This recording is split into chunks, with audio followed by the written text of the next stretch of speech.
Magandang araw po, welcome po sa aking channel of Dane TV. Patalasasan po, meron po ba kayong mga properties na napapabayaan or non-performing assets? Plan nyo yung ibenta, pero wala kayong oras magbenta nito. Kung ito'y pagkakatiwala nyo po sa amin, tawag lang po kayo sa aking numero, usap po tayo, gawan ko po ng video for free. Yes, libre po, wala po kayong papayaran. Tutulungan pa namin kayong mabenta inyong property. Kami na po bala sa marketing, sa boosting or paid ads, even sa tripping. Hindi na po kayo mapapagod sa pag-entertain ng mga buyers. Kami na po bala sa lahat. Tawag lang po kayo. Nandito po tayo ngayon sa boundary ng Tagaytay at Amadeo. Mga 500 meters lang po. Ito from Tagaytay. At napakalapit din sa highway o Crisanto de los Reyes. Ito pong property ay may total lot area na 614 square meters. May frontage na 10 to 12 meters more or less at nakabakod na po ito. Tungkol naman sa dokumento nito, ito po'y titulado at buhay po ang may-ari. Kaya wala po kayong maging problema sa documentation o sa transfer ng title. Patag na patag po ang lupa, kaya usable po lahat. Wala pong masasayang. Yan po, tunghayan nyo po itong napagandang property. Inner lot po ito. Mula po Barangay Road, mga nasa 20 meters lang po. Then mula naman dun sa highway na tinutukoy ko, nasa 400 meters lang. O walking distance lang.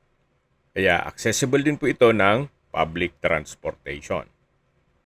May access na rin po dito ng tubig, kuryente at internet provider. Ito po'y nasa mataas na lugar. Ang estimated elevation above sea level ay 1,842.2 feet. Marami po kayong pwedeng i-project dito. Pwede po itong gawa ng private farm resort.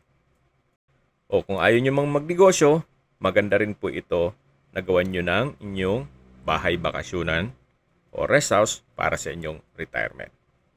Gawa ng napakatahimik po ng lugar, sariwang hangin, at malamig po ang klima.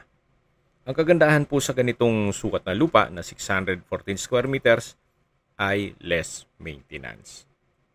At isa pa sa big factor dito, ito po'y nakabakod na. Medyo pricey na rin po ang magpabakod ngayon. Especially, mahal na po ang materyales at labor cost. Nasa gitnang parte na po tayo ng lupang binibenta.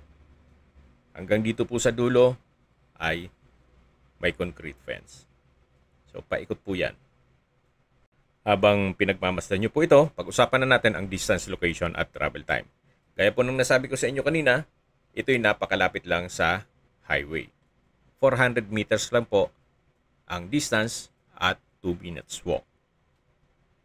Mula naman po sa Tagaytay Bypass Road, ang distance is 500 meters at ang travel time is 13 minutes.